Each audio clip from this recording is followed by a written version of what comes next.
Hi, this is Kevin Trainer, and welcome to my tutorial overview of the final project for my database course. Uh, I'm uh, re-recording this tutorial um, in the summer of 2019. And I would hope that this tutorial would have a life of about a year or so. So, when you listen to this, if it turns out that the written instructions are slightly different, well, I'd probably revise them. But in general, when I have any substantial revisions, I re-record this. So this is the final project for the database course. And what we have here is the table of contents. And the table of contents is, well, there's an assignment overview, and we'll look at that in a minute. And then the assignment overview is just an overview of the steps that it takes to do the final project. So the steps that it takes to do the final project, there are 10 of them, and they begin with review www case description, and they end with package files and submit your work. Okay, so we're going to review the overview, then we're going to review the details of each of the steps of the workflow that you're going to follow to get the work done. There are appendices in the back that you're going to refer to. The first is a logical database design document. That's an ERD. There's an appendix that describes the test data and how to load it and how to know you loaded it correctly. There's some example spreadsheets that relate to the case description. And then finally, there's the case description. The case is called Wilma's Wild, Wisconsin, or WWW. Okay, so let's look at the overview. Okay, so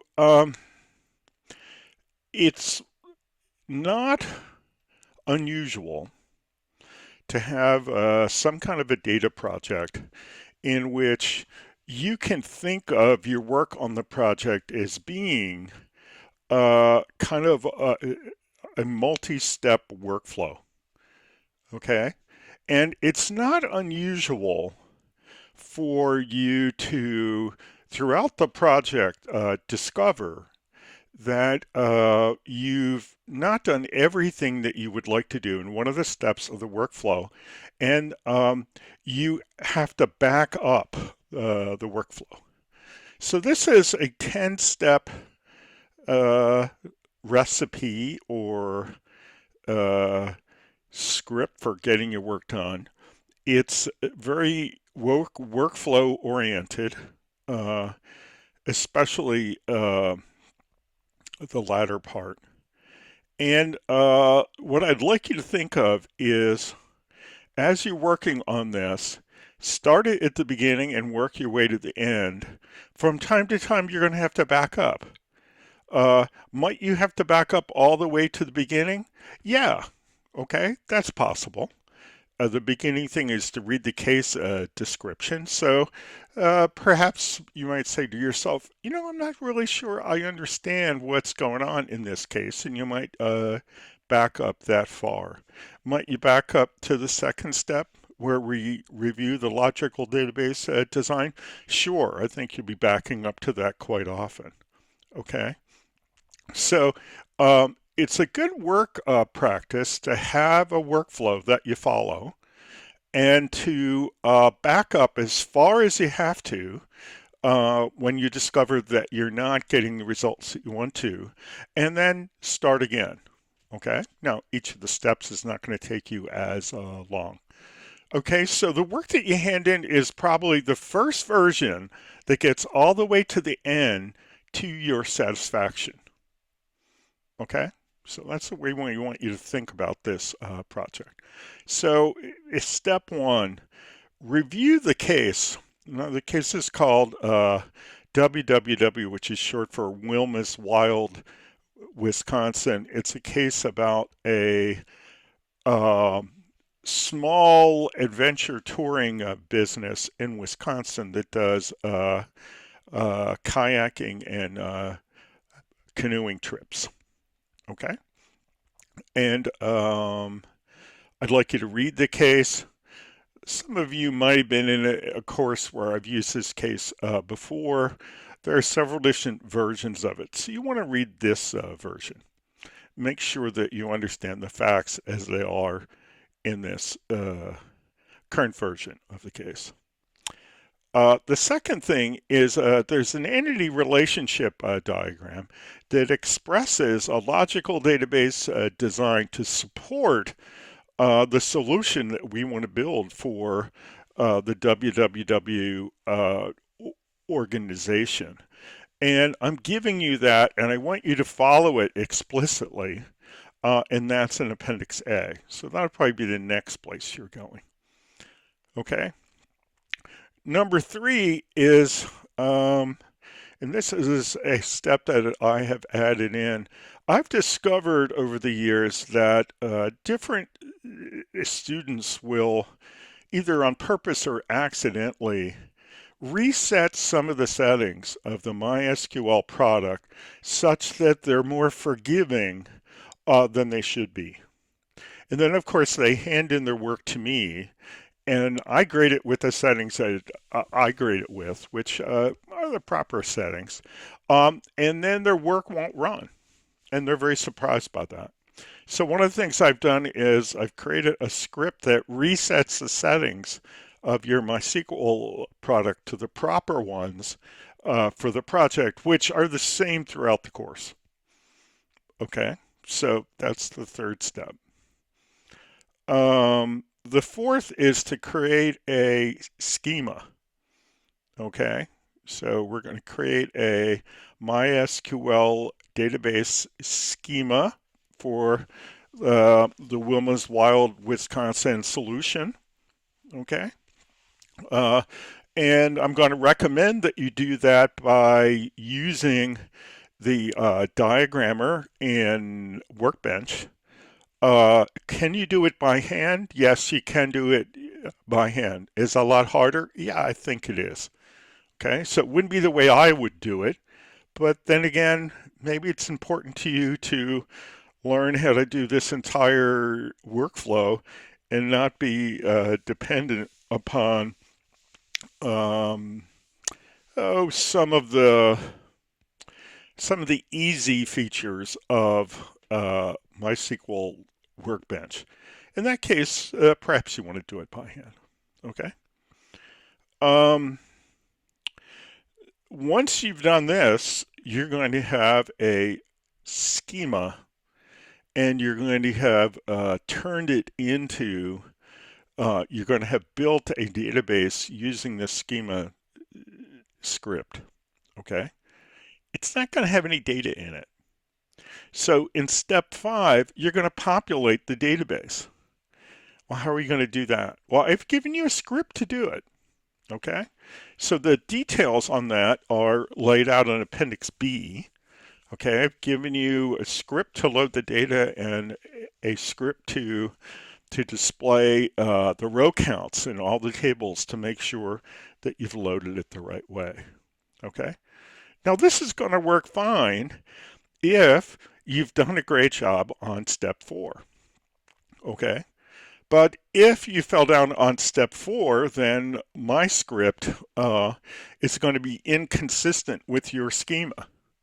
So if you call the table something different, if you call the column something different, if the relationships that you've set up with the foreign key constraints are different, all these kinds of things could create a situation where you would run into trouble in step 5, where you're doing the loading of the data. okay? And what would you have to do? Well, you'd have to back up, okay? Once you get the data to load, okay, now you're going to create a script that you're going to, this is the first of the things that you're going to turn in. Okay, turns out you're going to turn in a directory with 14 SQL scripts in it, numbered 01 through 14.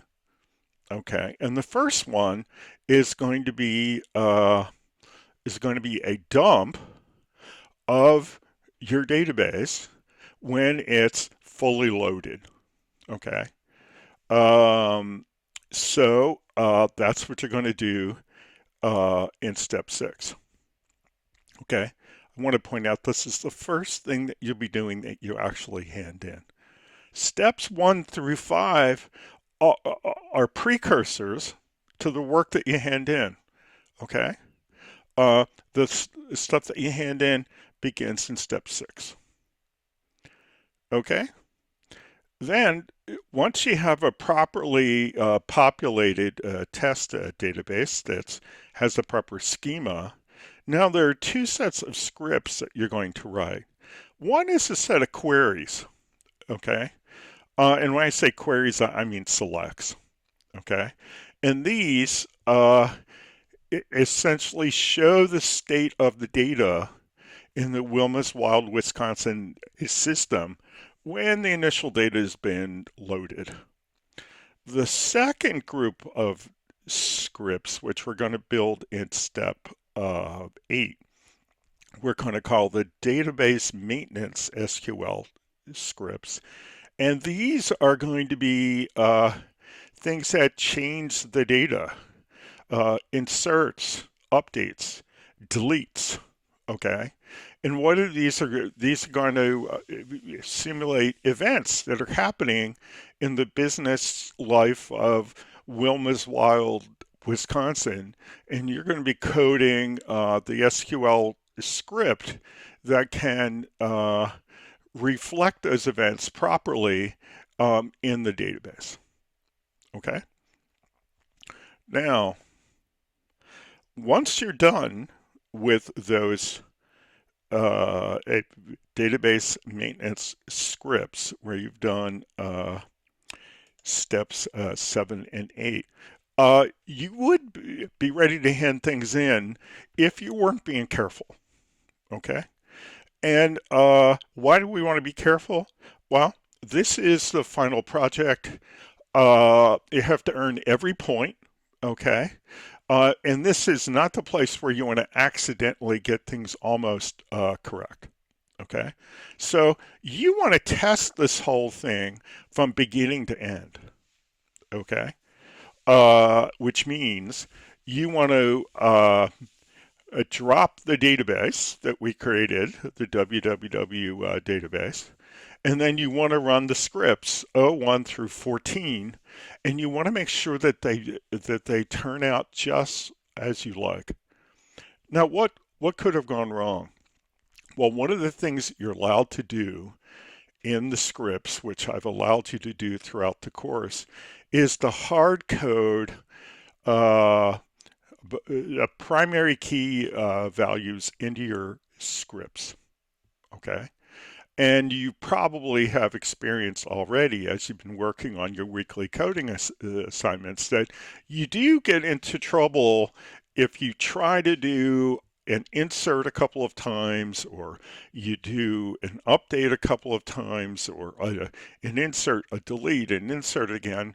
What happens is that the primary keys, because of the auto increment function, they get higher and higher. Okay, so what happens when you go back and you start from the beginning and you run your scripts, you're going to find that you don't have the right primary keys. Okay, so what you want to do is you want to run this until it runs right the first time on every one of your scripts, and the primary keys have the right values, and it runs like a top. Okay, that's step 9. In step 10, you're almost done. You need to package up your work according to the instructions. Okay, so you need to put all those SQL files into a properly named directory, and you need to zip up that directory, uh, make sure that the zip file has the proper name, and you want to submit that uh, as your as your work for the project. So the submission is a single zip file, okay, which is pretty common for us. We've been doing that. That's been the deliverable in most of the coding assignments, if not all the coding assignments so far. Okay, so to review, it's a 10-step workflow process. You follow it like a recipe, but as is a typical with a data project recipe, as soon as you find out you made a mistake, you back up in the workflow. You can go as far back as the first of the steps. Okay.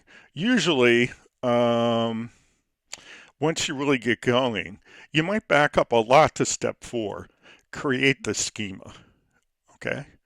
Now, how are you going to create the schema? Well, the way I did it, the way I do it is I create a database model with the MySQL Workbench diagrammer, right? And then I forward engineer it into a schema, or into a database, and then I can save the schema script. Okay. Well, what if I didn't have the features the way that I want? Okay. And I discover this down in step 8. Well, I just go back to step 4 and I fire up my diagrammer again. So I go all the way back and I start again. Okay. And that way of thinking about the project is going to serve you well. Okay, so let's just go through the detailed steps and see what else I want to tell you. Step 1 is to read the case description. It's in Appendix D. Let's just go take a peek at that. So Appendix D is the case description for Wilma's Wild, Wisconsin. It's got a fun fact or two. It holds the project together, okay, and that's something that you are going to want to read all of. Okay, it turns out that in the current world, before our improved delivered solution, Wilma, who's the owner of Wilma's Wild, Wisconsin, she managed the business with a bunch of spreadsheets. And to get some idea about how she manages the business, in Appendix C, I've shown you spreadsheets that she's currently using. Okay? This is just for you to get some idea about what she already does. Okay? We're not trying to reproduce these exactly. Okay?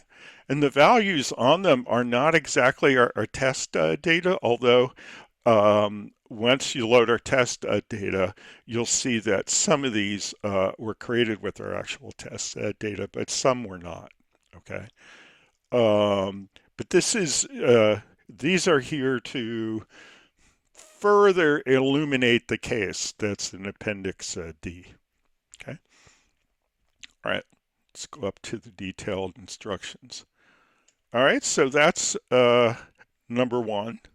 Okay, if you do a really good job of that, are you ever going to have to back up to start from there? No, not unless you go, maybe I misunderstood the facts, in which case you might go and try to straighten out some question. Okay, review the logical database design document. I think you'd be backing up to this quite a bit. Okay, it is an entity relationship diagram. It was built with the current version of MySQL Workbench.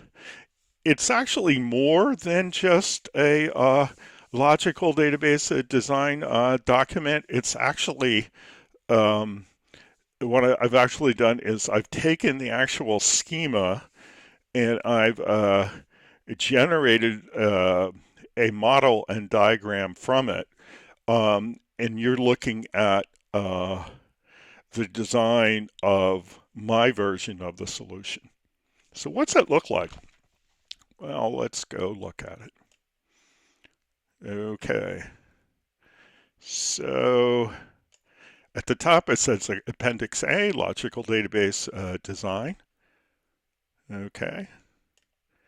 And it's about this big. Let's make it a little bigger so we can read it better. Okay. What do we have here? Well, we have all the tables. Okay. They're all named in the singular. Trip, reservation, destination, no S's on the end. Okay. Um, it's a classic relational design. Okay. The thing that kind of sits in the middle is a table called the trip. Okay, so the guests go on trips. Um, and each trip has uh, one or more reservations. Okay. And a reservation is for a guest. Okay. So if we want to know how many guests we have booked for a particular uh, trip, how do we find that out? Well, we go and we count the reservations. Okay. Um, let's see. So, trip is the main table. Okay. So each trip has a trip type. Okay. Trip type is a classic lookup table.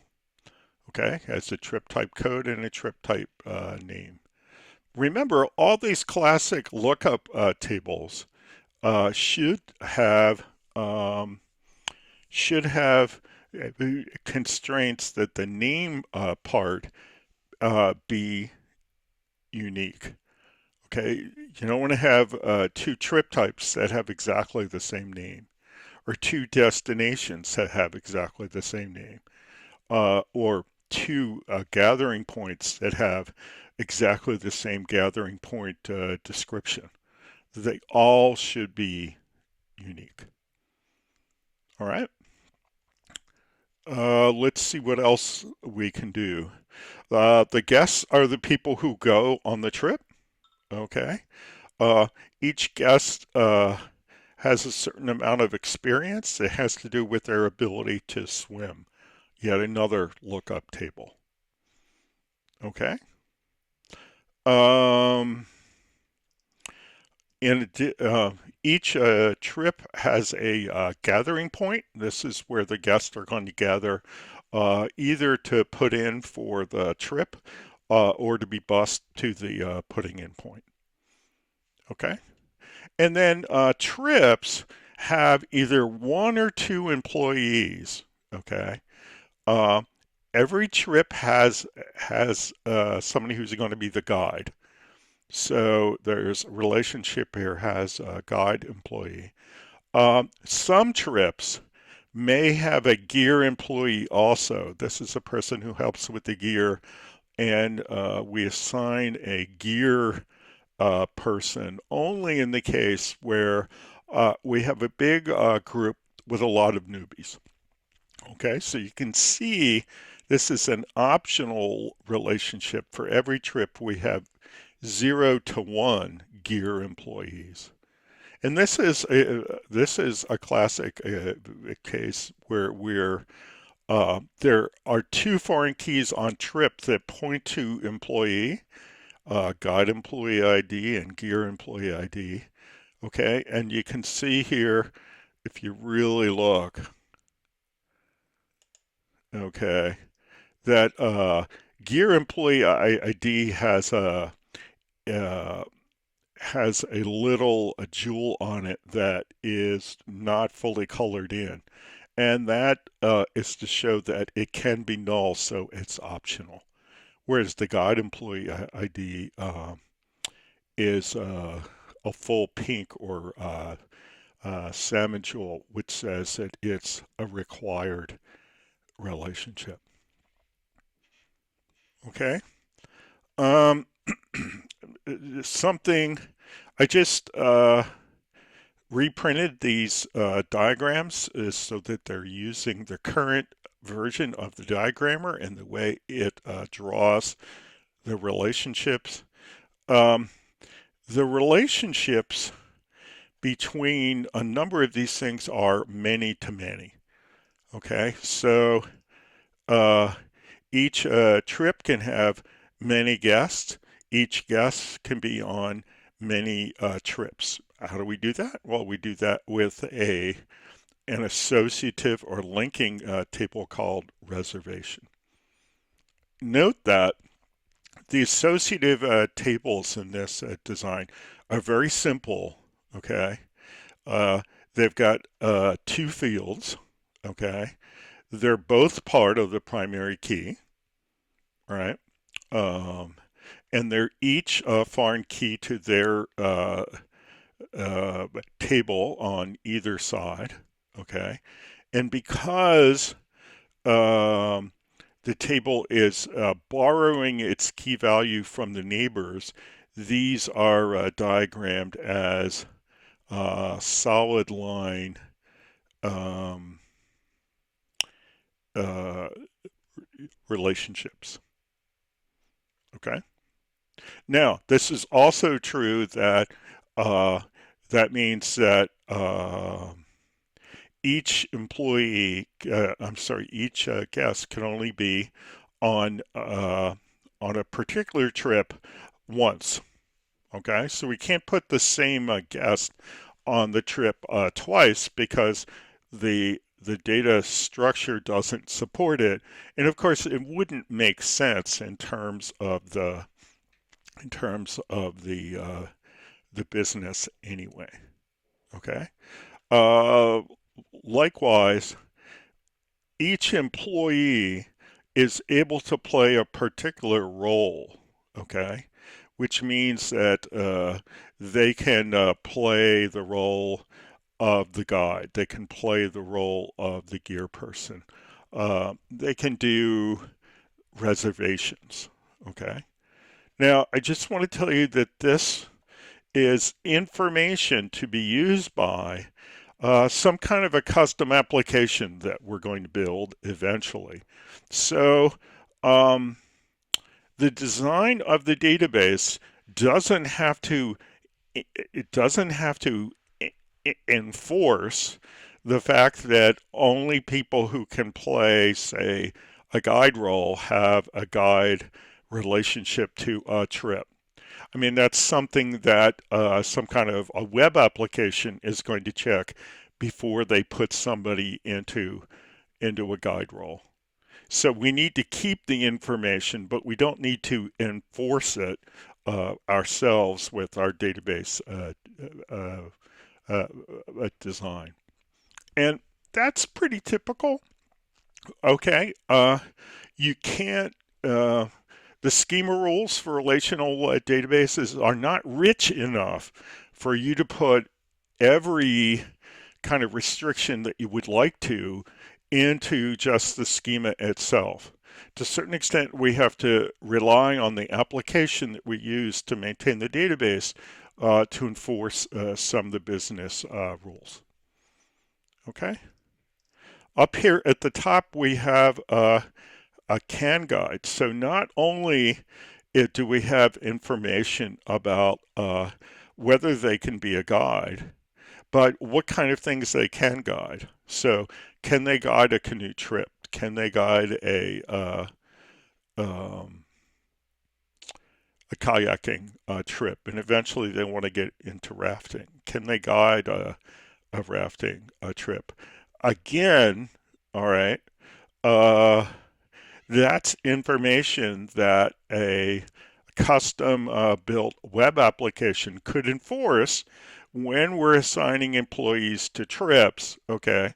but the database design just has to have enough information in it that a custom-built web application could enforce that business rule. There is nothing about the schema that's going to enforce the rule. It's just going to express the data that we need for something like a custom web application to enforce it as we're maintaining the data. Okay, and then we just have a ton of lookup tables. Experience is a lookup table. Gathering point is a lookup table. Role is a lookup table. Trip type's a lookup table. Destination's a lookup table. Okay, this is a classic relational design. Now, one of the things I've done here is, even though I generated this off of my real database, okay, and you could, in fact, if we were looking at the diagram, or you could open up the indexes and we could see the primary key indexes and the foreign key indexes. Well, I'm not showing you those, okay? This isn't supposed to be the physical model, it's supposed to be the logical model, okay? And likewise, even though these relationships are really based upon foreign key constraints, I've replaced the names of the foreign key constraints with relationship names. And generally, I don't show relationship names on these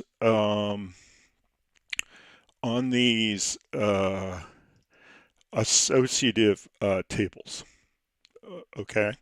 Because what's the relationship between employee and role? Well, plays role, okay? The associative table is the embodiment of the relationship, okay? So I typically don't name the relationships that surround these associative tables. And you'll see I didn't do it here with place role, I didn't do it here with reservation, and I didn't do it up here with can guide. Okay, so you want to reproduce this as exactly as you possibly can. You want all the tables called these exactly what they are here. You want all the columns exactly as they are here. You want to define all the primary keys exactly as they're shown here. You want to describe all the foreign keys as they're shown here. You want to have all the not null constraints that you see here. One of the interesting things, if something isn't allowed to be null, it typically has a jewel that's a solid color. If it's allowed to be null, it has a jewel that just has the outline like gear employee ID does. So that's how you get some idea of what is allowed to be null. In this model, not very much at all. Okay, so that should be enough to get you going. You're going to be coming here and trying to make this work. And so because this is part of step, what's that, step 3? No, step 2. Okay, where you review the logical database design document. Well, down here when we're creating the schema, we're going to back up to here a lot. But sometimes we're going to go, did we really read that document the right way? In which case, we're going to go back to do. 2. Reset MySQL settings. What's that about? Okay. Well, there are three features of MySQL that either constrain or unconstrain the features that you're allowed to use. And I'm just going to show you. I've got, what am I going to show? Oh, here it is. Let me bring it over here. So here are my starter files that I'm going to give you. Okay, right here. And again, I'm working on the Mac, so things will look a little different. But the first one that you're going to need is here for step 3, set SQL modes for database course. Okay, and I just created these, but I'm going to be handing these out in future courses a lot earlier in the course to make sure that people don't accidentally get into the wrong mode. So let me open this with TextMate, which is kind of my favorite uh, text editor for the Mac. Not to say that it's everybody's favorite. And here are the three features. Okay, with respect to summarizing and group by and the use of the aggregate functions like average and count and max and min and sum. Okay.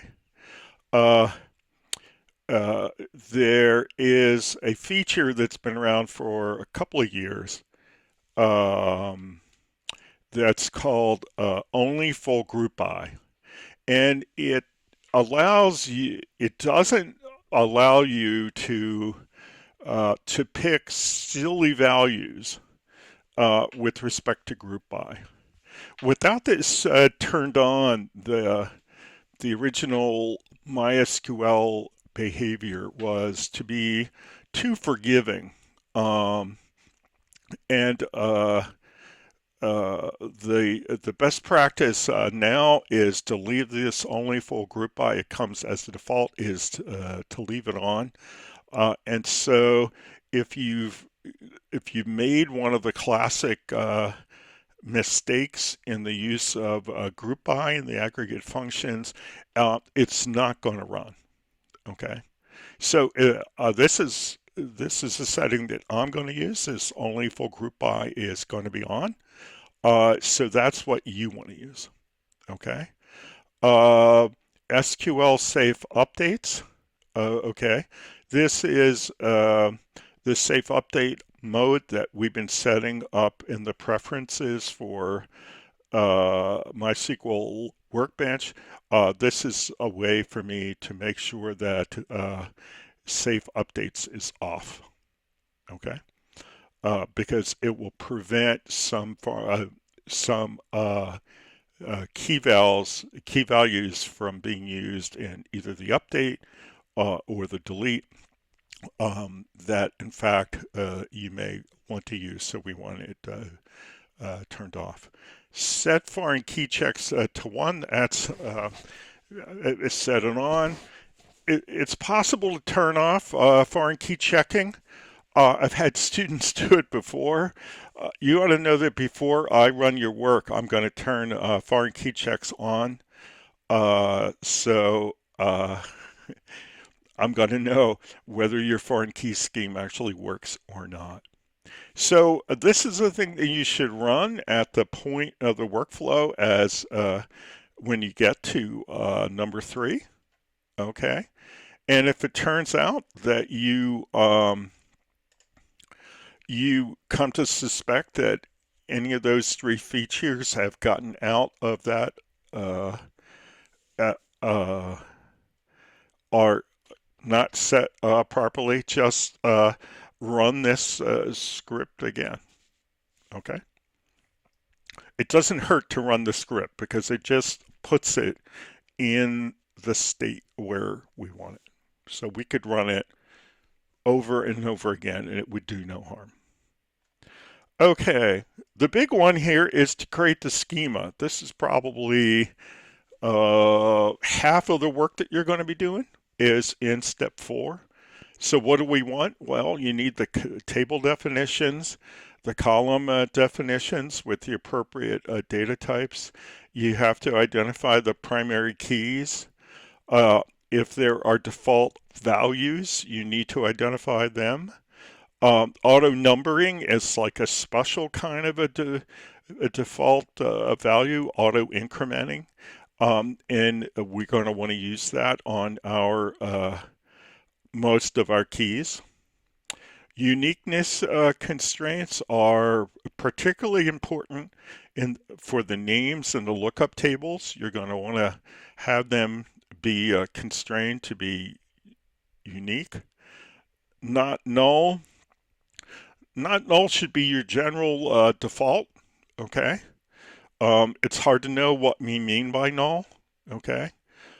We do have one situation in which we have a foreign key that we're going to allow to be null because it's an optional relationship. Foreign key constraints that implement each of the table-to-table relationships that you see on the ERD diagram. You have to do all those. And you're invited to create any additional indexes that you believe that we're going to need to improve the performance of the application. You'll recall when we were working with the textbook, I think they created one extra index in the AP schema.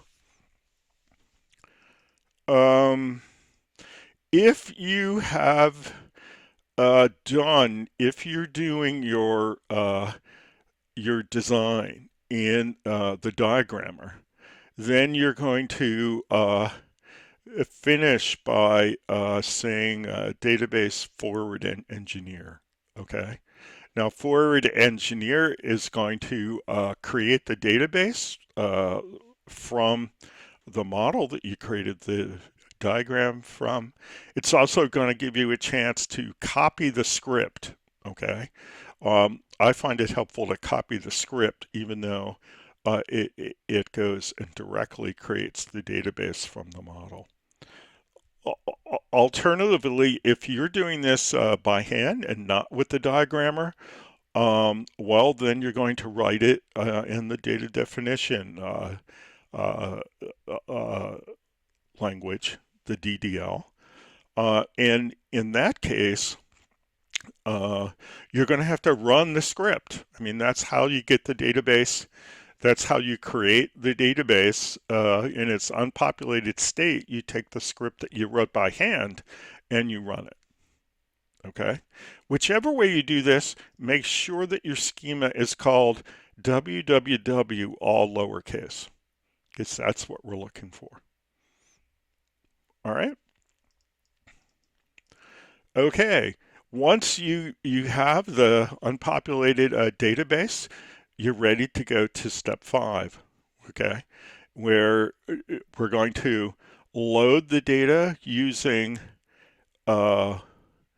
using inserts. So there's a script I give you for this, and there's one to display the row counts. Okay, and I've got more details in Appendix B. So first of all, I just want to confirm that these are part of your downloads. Okay, so when you download and you get your starter files, the script to load the test data and the one to display the row counts, they're both part of your starter files. Now we've accounted for all 3 of the starter files. Okay. Now let's just go back and look at Appendix B. All right. And if you look at Appendix B, you're going to see, where is it? It's right here. So again, identify the scripts that you have to run, but these are the row counts that you're looking for. Okay. We used to use another feature to show the row counts. There is a MySQL feature that will show you the row counts, but apparently it's gotten to the point where it doesn't want to show the proper row counts. And I created a script that gives us a reliable proper row count. So these are the row counts that you're looking for right after you've loaded the data. Okay? And all kind of things can go wrong when you're doing this. In particular, if you haven't set up your relationships between the tables the right way with your foreign keys, you can get into all kinds of trouble here. So I could see having to back up from this a number of times. Okay, and again, how far do you back up? Okay, we're doing So we're doing step 5. Okay. Okay. But you might find out, oh, you know what? I need to change the schema. And that means I'm working with the diagrammer. I've got to go back to the diagrammer. I'm going back to step 4. Okay. So whenever you find a problem, you're backing up and you're starting again from that step. Okay. So once we've populated all of this, okay, so far the stuff that we've done through step 5, we're not going to hand in any of that explicitly. Okay. That's all stuff. These are precursors to what you're going to actually hand in. The first thing that you're going to hand in is going to be a dump of the database. Okay, the fully populated database. This is this O1 restore populated www database.sql. And you're going to create that with the server data export. So what does that look like? Just want to give you a look, okay? Server data export is going to look like that. Let's, we're in Workbench, right? And we have a connection. So let's go up to the main menu and click on Server Data Export. Okay, I'm doing it, and I want to do it for the AP database. I'm not going to do it for the www. That's what I want you to do. Okay, so let's look at what we've got. So these are all the tables that are in it. That looks right. Okay. Uh, what do we want to dump? Well, we want to dump both the structure and the data. Okay. You can dump the data only. That's how I created all of the inserts to load your data, right? With the dump the data only. So I've already done that for you. You can dump the structure only, but at this point, we've got a populated database. We want the data and the structure. So dump structure and data. Objects to exports. We're not using stored procedures and functions. We're not using events. We're not using triggers. Okay, those are from a more intermediate course in relational databases. You don't want to check those. If you do check them, we're just not going to get anything. Okay, and then the export options, there are two possibilities. Export to a folder, that's not what you want. Export to a self-contained file, that is what you want. Okay, and then we're going to go, I'm going to call this, it's going to be the AP database. Okay, so I'm going to call this AP database dump, or I'm going to call it, instead, I'm going to call it the O1 script, right? O1 script for AP database. Okay, because that's what you are creating. Okay, and now do we want to include create schema? Yes, we do. All right. So we picked AP. It had already picked all the tables and we left them checked. We picked dump structure and data. Okay. We didn't check any of these extra objects to export. From the export options, we took the second one, export to self-contained file. This will be the first script that you hand in, so you're going to want to give it the proper name for the O1 script.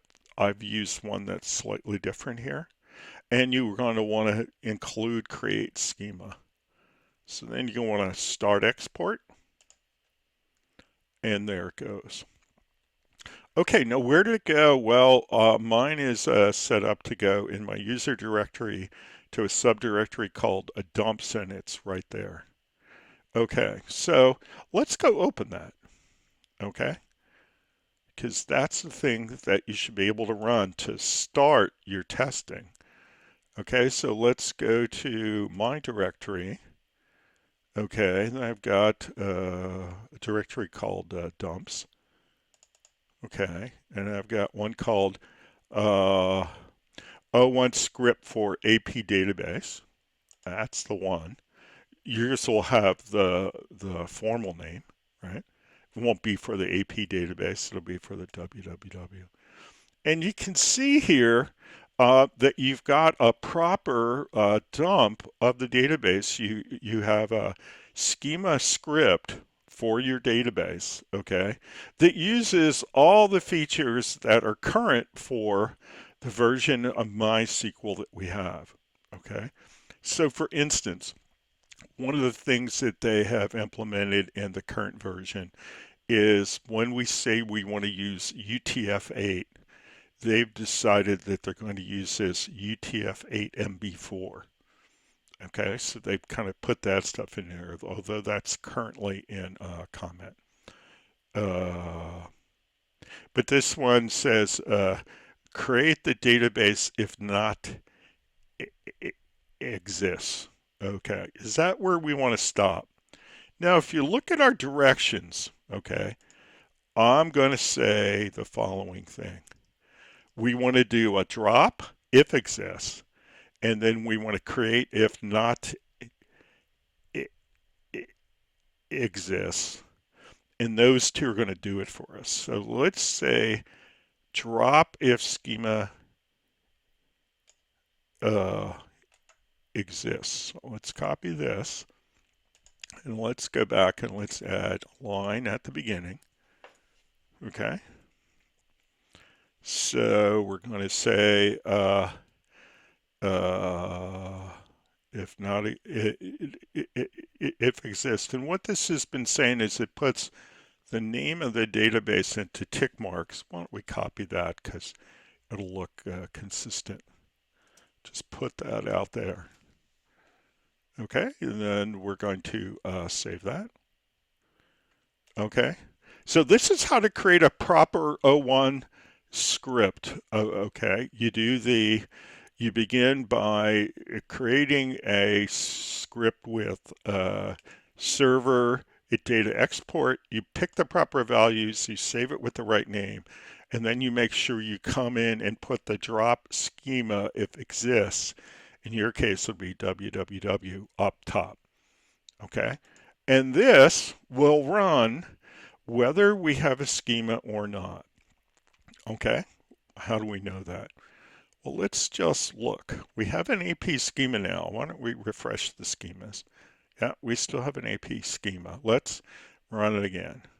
Does that run? Okay. Run it again. Okay, so you don't see the AP schema right now because we dropped it and replaced it. Okay, so let's refresh. There's the new AP schema. So that worked just fine. Okay, it's got the tables in it and all that kind of stuff. Okay, what if it had been already dropped? What if we didn't have one yet? Well, how do we simulate that for testing? Okay, just find the AP schema, right click on it, say drop schema, say drop now. Yes, I really mean it. Okay, and we come over here and we look in this navigation panel. And let's so we're showing the schemas. Let's refresh them. Okay, there's no AP schema. All right, let's go over here and run this and see if it runs okay when we don't have any AP schema at all. And we run it. And you're going to see over here when we go back and refresh the schemas, there's the AP schema again. Okay, so you can take the script as it comes out of this database, server data export. You can take it, if you pick the right values, you can take it as it is with one modification. You want to add a line at the very beginning and do a drop schema if exists. Okay? Other than that, you ought to be able to take it exactly as it gets created. Okay. Now, I want to make one more point here, and that's for those of you who are for those of you who are creating a script to create the schema by hand. You have to remember that these things have to happen in the right order. Okay? So that you can't define a table that has a foreign key relationship to some other table unless that other table is already defined in the script. Now, for for the scripts that are generated uh, out of the MySQL Workbench product, they're all done in the right order. So the order that they have it here, let's look. They've got it in general ledger accounts, and then invoice archive, and then invoice line items. They have it in, they define these things in an order that will work because we're never trying to refer forward to a table in one of our foreign key constraints.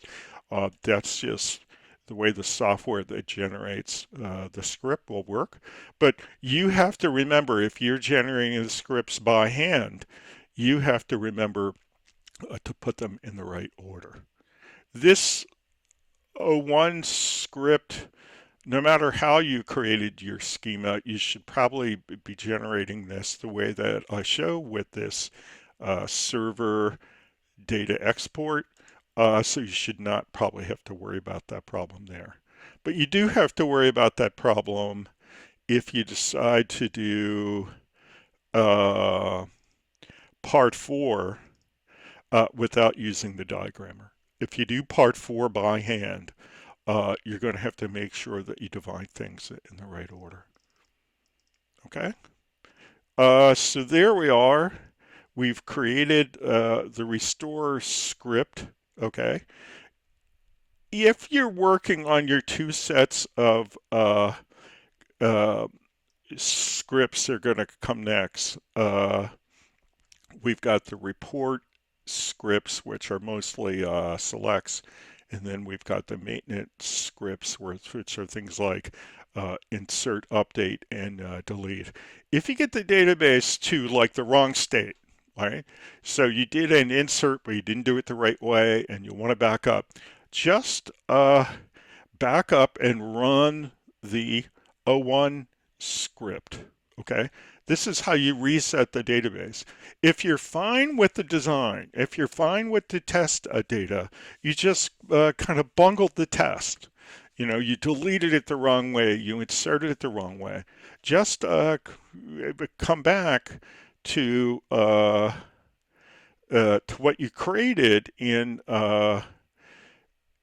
6, your O1 restore populated www database. That's where you back up to, okay? If you've got to change the design of the database, you've got to back up further. But if you're not changing the design, you just want to get to a pristine copy, just run the O1 script. So then we've got a bunch of query scripts for you to do. O2 through 07 are all selects. Okay. Now, we've used best practices. Here's a good one to look at, 06. Okay. For instance, the guide name, the guest name, okay. They are disaggregated in the design. You need to re-aggregate them. You know, you need to take the first name, a space, and the last name in order to get that. Okay. There's a value in the design. It's a Boolean called isSwimmer, and it's going to be either a 0 for false or a 1 for true. We're going to want you to interpret the values and to print false and true instead of 0 and 1. Okay? remember that at least one of these joins, if not two, I'm trying to remember, require an outer join. Okay. And one good thing to check when you're testing is how many rows did you get? Okay. Look at the data in the database and say, did I get the number of rows that makes sense? Um, okay. Be very suspicious when you've got way too many rows or you've got too few rows. Okay. You should be able to predict how many you're going to get. Okay. So these are O2 through O7 are all selects. Okay. And O8 through 14 are maintenance scripts in the sense that they're either inserts, deletes, or updates. Okay. Now, all right, we're playing as though we're kind of doing the work of some application that is maintaining the data. Okay. So one of the things that we're doing, um, in order to do a particular transaction, okay, we may need to have more than one SQL statement in our script. Okay. So for instance, uh, we want to maintain referential integrity throughout. Okay. So if you're going to add a row to a table and it's got foreign keys that point to two other tables, well, then the rows have to already be inserted in the other tables. Okay, so you're going to have to insert into one, insert into the next, and then insert into the one that's pointing to them with foreign keys. If you don't do it, uh, your third insert's going to fail. Okay, likewise, if we're doing a delete, right? If we go to delete a row from a table, again, it's got foreign keys that point to two other tables. Okay. Um, no, I'm saying the other way. Uh, if we go to delete a row that's got rows and other tables that point to that row, okay, you have to go and either delete the row that's pointing or you have to change what it's pointing to so that when you go to delete the row you want to delete, there's nothing left pointing to it that's going to cause the delete to fail. Okay. So these are consistent with the work that we've done during the course, but they do take some thought. All right. Um, all right. So, um, where are we? Now, when you're done, okay, uh, if this were an ordinary homework assignment, I would say, just hand it in, okay? But again, this is the final. You have to earn every point. You don't want to accidentally lose points, okay? And the way to not accidentally lose points is to go back and make sure that you can run the scripts 01 through 14 and they work and they have the results that you want. In particular, the thing that goes wrong here is that somebody is kind of working on getting the inserts to work. And the deletes to work, and they're hard coding the numbers of the foreign key values. And so because they've run it a couple of times, the foreign key values get high. And then when you run it in its entirety from 01 through 14, it won't work anymore because the foreign key values are wrong.